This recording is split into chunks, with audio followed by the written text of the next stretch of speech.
Bisitahin ulit natin at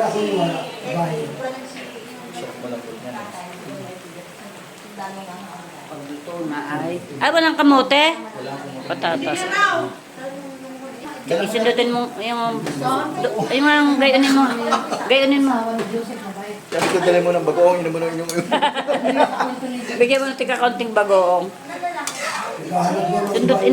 Anuhin mo na ang tinidor. Matigas pa. Sige, takpan mo at hinaan para hindi maubos ang sabaw. Yan ang taga-tikim. Ating bisitahin na mga lods at baka pwede nang kumain. Gutom na ang mga person. Tikman muna natin.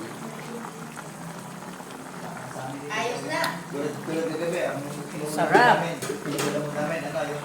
Tingnan natin kung malambot na ang ano. Malambot na ang taba itong laman ng kuwan, ano? Baka ito hindi kaya matsura.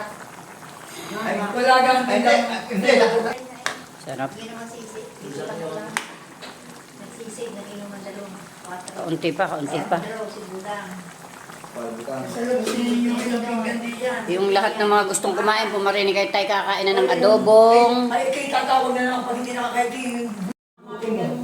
Adobo muna tayo. Hindi pa lang ulit sa akin mag-aaral. Guys, ngayon ay maulang panahon at ang bagyo'y malakas.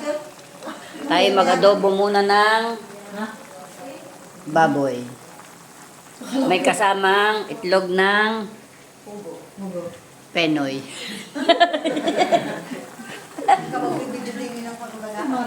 Pa natin para lumambot. Ay, opsyon naman na yung babae na isa. Ito na ho. Gutom na ho ang ating mga kapitbahay. Ito ho. Nagkakain na.